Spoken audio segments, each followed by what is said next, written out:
August 16th, 1977. Dawn at Graceland. Elvis Presley was hours from boarding his plane for another sold-out tour when he stopped outside his daughter's room for one last hug. Lisa Marie's quiet words made him freeze. By nightfall, the world would lose its king, and her question would echo forever. The air in Memphis that night was thick enough to feel. The cicadas outside Graceland sang in unison, a restless summer choir beneath the swaying magnolias. Inside the mansion, the glow from the chandelier spilled across the marble floor, catching the gold trim on Elvis Presley's robe as he paced through the hall. It was close to midnight, but he wasn't ready to sleep. The king of rock and roll had a plane waiting for him in the morning, another tour, another arena of thousands. Yet tonight, something in him resisted the rhythm. He hummed a tune, half to himself, half to the ghost of his old record still echoing through the house. From the landing, a small figure watched. Lisa Marie, 9 years old, in her pink pajamas, clutching her stuffed bear. Downstairs, Charlie Hodge was sorting through travel cases. "You sure you don't want to call it a night, E?" he asked. Elvis smiled but didn't answer. His voice, when it came, was low. "Can't sleep when I feel something hanging in the air, man." He leaned on the piano, tapping a slow rhythm, one he'd never play on stage. From the hallway, Lisa's voice floated out, soft, uncertain. "Daddy?" He turned immediately. "Hey, there's my girl. What are you doing up?" She rubbed her eyes. "I couldn't sleep. You're leaving again." He knelt beside her, brushing her hair back. "Just for a few shows, baby. Then I'll be right back. Promise. Promises." For a man who gave his life to the crowd, that word had started to weigh differently. Every goodbye to Lisa seemed to stretch a little longer, last a little heavier.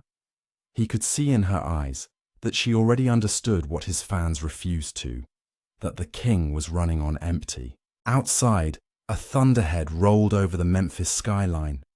Lightning flashed, catching the gold buckle of his belt. Inside, time seemed to pause. He carried her to bed, humming "Love Me Tender" under his breath. She tucked her bear between them and whispered, "You'll come back soon, right?" He nodded, smiling the way only fathers do when they're trying to be strong for their children. "Before you know it, honey." But when she fell asleep, Elvis didn't move right away. He just sat there, watching her breathe. Every exhale sounded like a reminder of what mattered most, and what he was slowly losing touch with. Vernon Presley, his father, peeked in from the doorway. "You all right, son?" Elvis nodded, though his face said otherwise. "Yeah, Daddy, just thinking." "You've been doing a lot of that lately," Vernon replied gently. Elvis looked back at his daughter. "Yeah, guess I got reasons to." For a moment, it was just the three of them, father, son, and granddaughter, linked by a stillness none of them could explain. He finally rose, kissed Lisa's forehead, and whispered, "Sweet dreams, my little girl." Then, almost to himself, "I'll make it home this time." But as he walked down the hall, the light flickered, once, then twice, and he stopped, staring at the family portraits on the wall like they were trying to tell him something. That same stillness followed him through the night. Even the clock seemed hesitant to move. He sat at the piano in the dark, pressing a single key over and over, the note hanging in the air like an unanswered prayer. He opened his songbook, scribbled something in the margin, then closed it without singing a word. Have you ever felt a goodbye before it even happens? By 2 a.m. The storm outside had passed, but the heaviness remained. Upstairs, Lisa stirred in her sleep and whispered something no one would hear until morning. Downstairs, Elvis looked up toward her room, sensing it somehow, A tug in his chest, the faint echo of her voice through the walls. He whispered back into the silence, "I love you too, baby." Then the lights went out. When the sun rose over Graceland a few hours later, she would ask him a question that would haunt fans for generations. Morning came too softly for Graceland. The first rays of August light crept through the white shutters, turning the hallway gold. Elvis was already dressed, white jumpsuit pressed, hair slicked, sunglasses resting on the counter beside his travel case. But his hands trembled as he buttoned the collar. The scent of coffee drifted from the kitchen, where Vernon and the cook spoke in hushed tones. Charlie Hodge checked the itinerary one last time. Memphis to Portland. Showtime tomorrow night, 8 p.m. Everything was routine.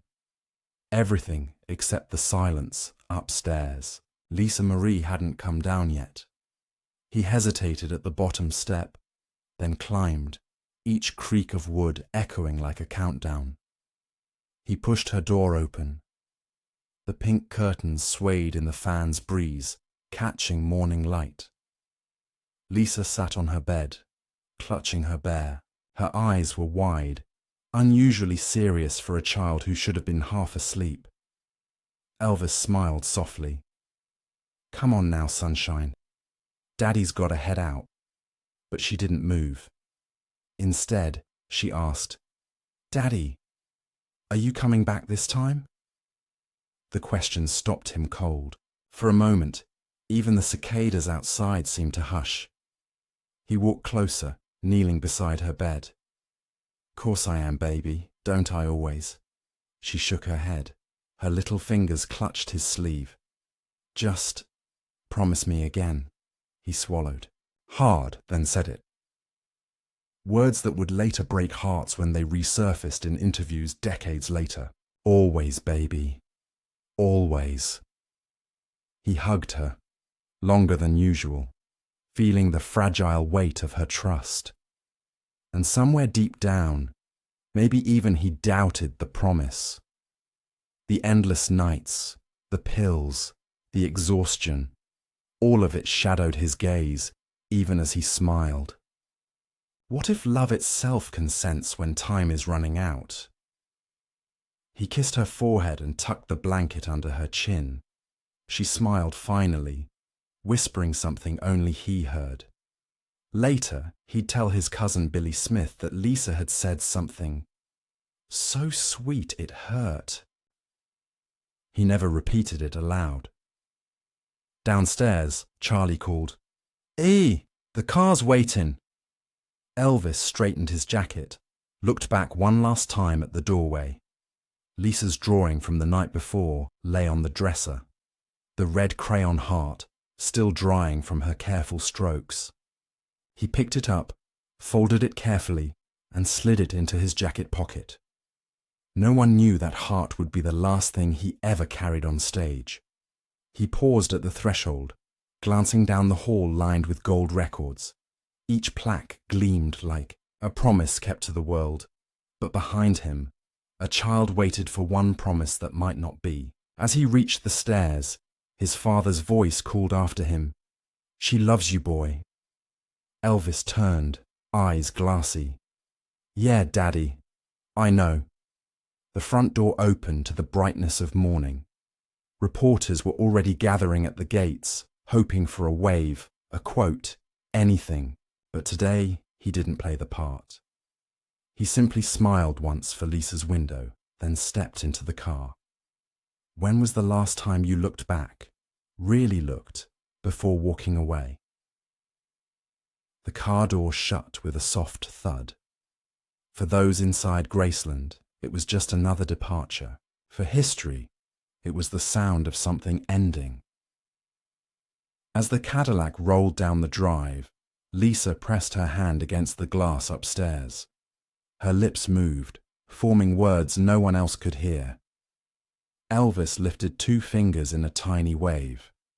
A silent reply. Hours later, at 35,000 feet above America, he would reach into his jacket, unfold that red crayon heart and whisper the same words back, not knowing it was his last. By 9 a.m., the Memphis sun blazed across Graceland's driveway, painting the white columns in amber light. The air was thick, the kind of southern heat that sticks to skin and memory alike. Elvis's jet, the Lisa Marie, waited at the airport hangar, engines gleaming like mirrored silver under the sky. Inside the mansion, last-minute noise filled the halls, Charlie Hodge shouting instructions, a phone ringing somewhere, Vernon double-checking flight times. But amid the rush, Lisa's absence was felt in every corner. Elvis paused before stepping into the car, glancing back toward the upstairs window where a pink curtain fluttered. She was there, watching, small hand pressed to the glass again. "Hold that plane," he murmured, half joking, half sincere. The car rolled through the gates where a few early fans had already gathered. "We love you, Elvis," someone shouted. He smiled faintly, gave a small salute.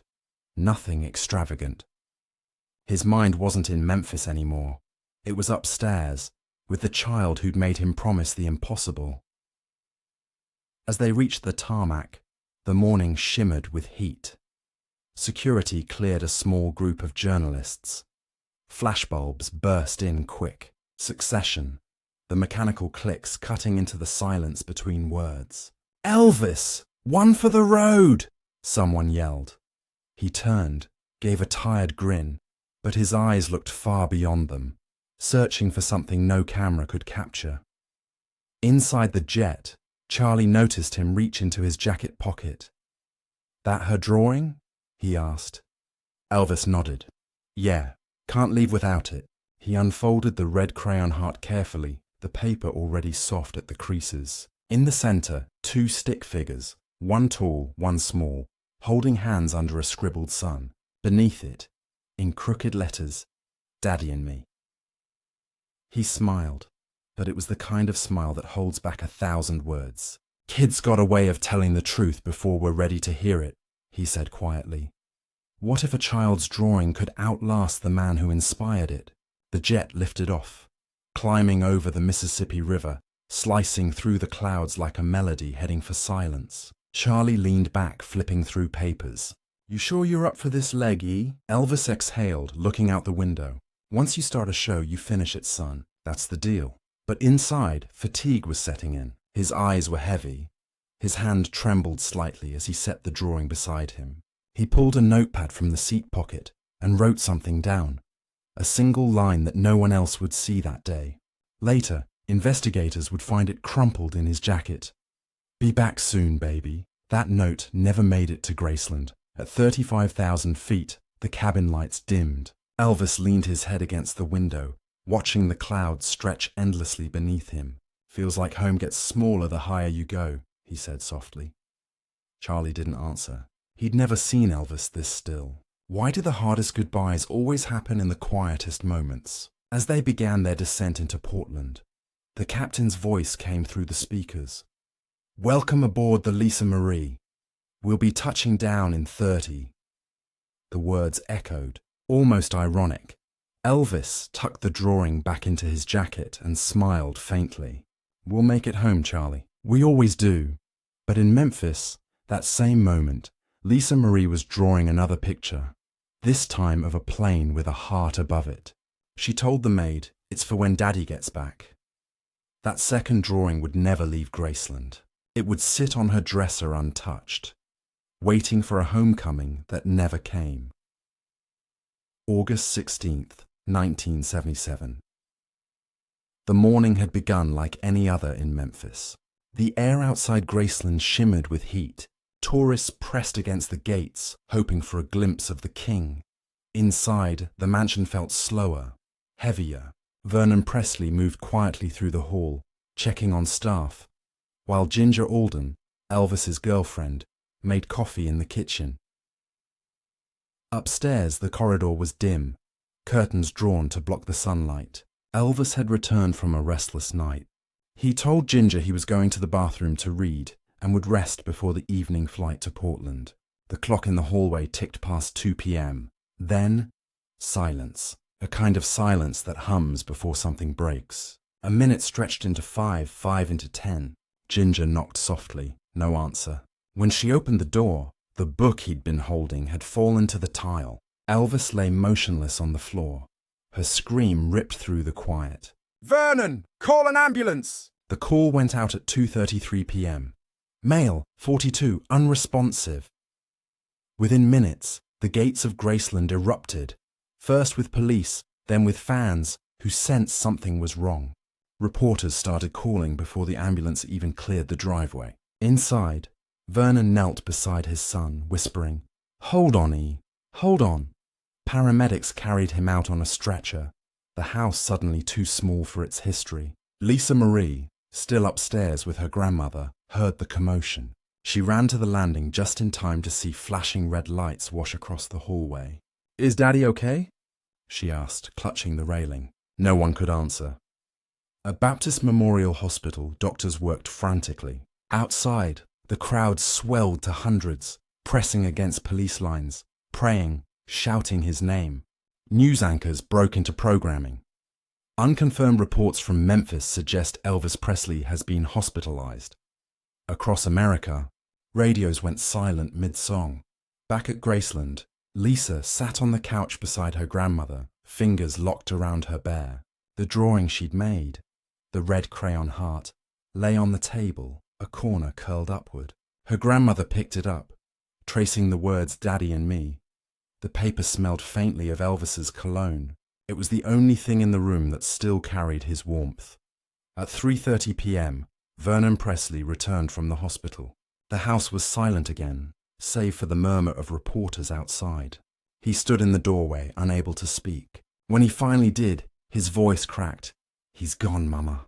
The words fell like thunder in a room too still for storms. Gladys Presley's photograph on the mantel seemed to stare down at them, frozen in sympathy. Lisa Marie's eyes filled, but no sound came out. She walked to her father's piano and pressed a single key. A soft C note that trembled and faded. Around the world, people would remember where they were that moment, but only one child would remember the sound of that piano. By nightfall, thousands crowded the boulevard. Candles flickered against the iron gates. Fans clutched roses, records, even letters addressed to the king. Inside, the family tried to grasp what forever meant. Lisa Marie crawled into her grandmother's lap and whispered, "He said he'd come back." When promises end too soon, do they vanish? Or do they echo somewhere we can't hear? Paramedics later returned Elvis's personal effects. A watch, a ring, and a folded piece of paper found in his robe pocket. Lisa's drawing. Vernon placed it on the nightstand beside a half-read book and a pair of gold glasses. That small heart, pressed flat between calloused fingers, became the last link between father and daughter. Outside, a news reporter's voice cracked live on air. "Elvis Presley, the king of rock and roll, is dead at the age of 42. For a brief second, Memphis stopped breathing. Across the city, church bells began to ring. Fans fell to their knees. Some swore they heard a faint melody in the wind. "Love Me Tender" drifting over the gates. Inside Graceland, Lisa Marie whispered into her bear's ear, "Good night, Daddy." When Graceland opened its doors to the public years later, that same crayon heart sat behind glass. But the words she spoke to him that morning remained a secret. The years that followed turned Graceland into a shrine. The gates that once opened for limousines now held back pilgrims from around the world. Each August, thousands lined the sidewalk, candles trembling in the humid Memphis night. Cameras flashed, but the air still carried that quiet from 1977. The hush that began when the king fell silent. Lisa Marie grew up in that house of echoes. Reporters called it the Museum of Memory. Yet to her, it was simply home, a place where every hallway still hummed with her father's songs. At 17, she'd sneak into the piano room after tours ended and tap the same single note she had pressed as a child. middle C. The sound barely lasted a second, but in that heartbeat, she swore she could feel him there. Visitors sometimes caught glimpses of her walking the upstairs landing, head bowed, lips moving as if speaking to someone unseen. She still talks to him, a caretaker once told a journalist. Same spot where she last saw him alive. They say music never dies, but what if memory can sing too? On the 25th anniversary of his passing, Lisa stood on the balcony above the foyer, while a choir performed "How Great Thou Art in the Garden." The candles outside stretched for blocks, 20,000 strong. She held a framed copy of her childhood drawing, the red crayon heart, and whispered the same line she'd said that morning long ago. "Come back soon, Daddy." Down below, the crowd began to sing with her. Voices rose, merging into one enormous harmony that rolled through the summer air. People cried without knowing why. Even the security guards lowered their heads.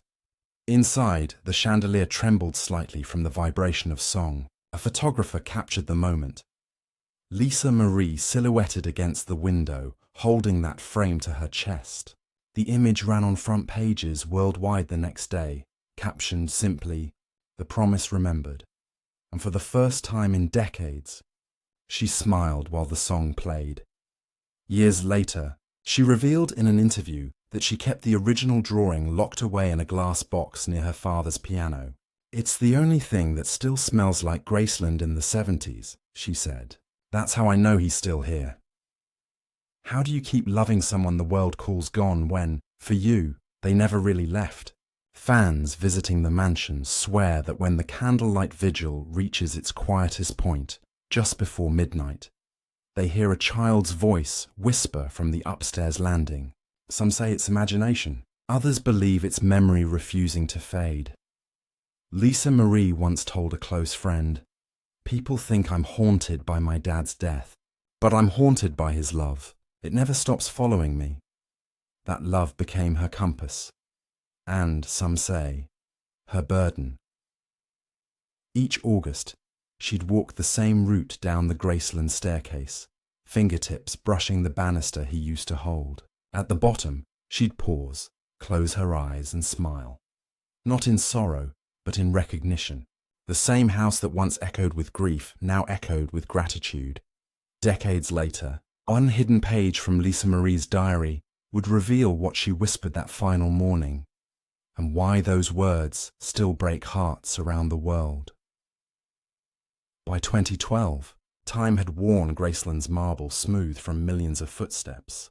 The velvet ropes and museum glass had turned Elvis's home into sacred ground, a place where people didn't just visit, they remembered. Yet one item, tucked in the archives far from the public eye, would bring that memory back to life. It started with an archivist named Janet Geller, who was cataloguing personal effects donated by Lisa Marie. Among concert passes and family letters lay a small leather-bound notebook. Its cover had faded from pink to beige, the name Lisa still etched in childish block letters. Inside, a few pages contained scrawled thoughts and doodles from her early years.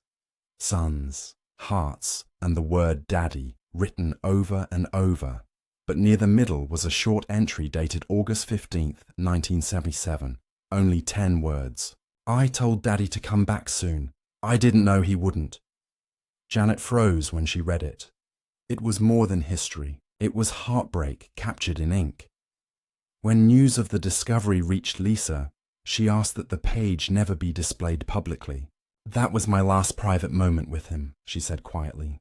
But somehow word spread. Within days, fan clubs worldwide began recreating the red crayon heart and those 10 words in memorial art. Murals and candlelight tributes across continents, strangers began drawing the same heart Lisa once made. The child's promise reborn in millions of hands. Tokyo, London, Tupelo, Sydney. Fans gathered in public squares, holding signs that read, "Come back soon." For them, it wasn't about superstition, it was about connection. A message from a daughter to a father had become a bridge between generations. Lisa attended one such tribute quietly, standing among fans outside Graceland at midnight. She wore a simple black coat, her face hidden beneath the flicker of candlelight. When the crowd began to sing "Can't Help Falling in Love," she lifted her candle and whispered, "Thank you." That single word was caught on a fan's camera, uploaded, and shared millions of times. People said it was the moment Elvis came home again, not in body, but in memory. Sometimes legacy isn't a monument. It's a sentence that refuses to fade. The Graceland Museum later added a special exhibit titled "The Heart of Graceland." At its center, Lisa's original drawing and a digital replica of her diary entry. Beneath it, an inscription read, "Love is the longest echo." Visitors lingered there longer than anywhere else in the house. Some wept, some prayed. Others just stood silently, listening to the faint playback of Elvis's voice on an old rehearsal tape. "I'll make it home this time."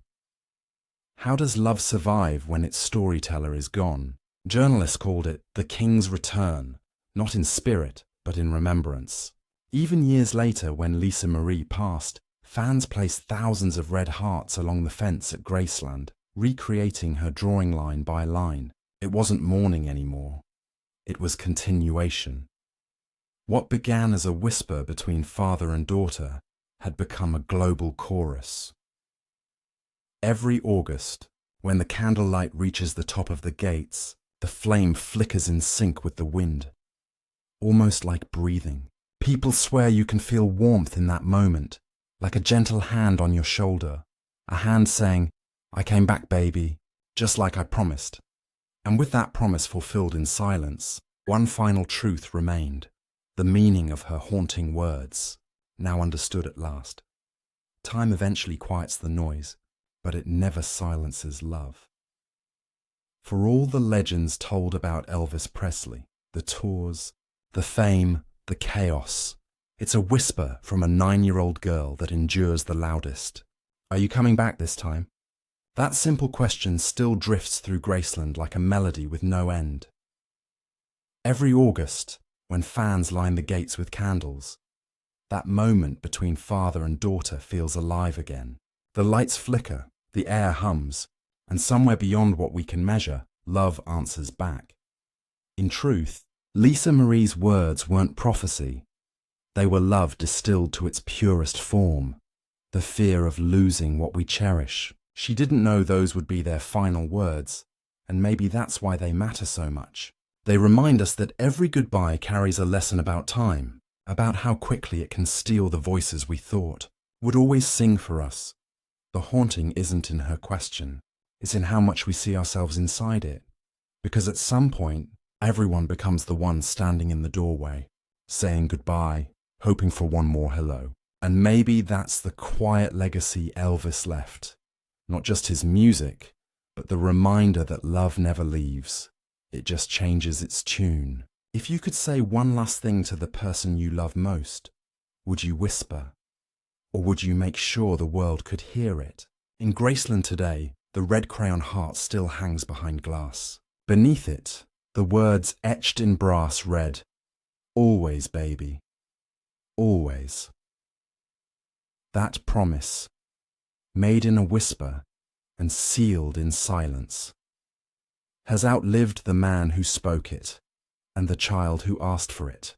What remains is the echo, soft, eternal, and still capable of stopping hearts for a moment of remembrance, because in the end, love doesn't die. It just learns to haunt us beautifully.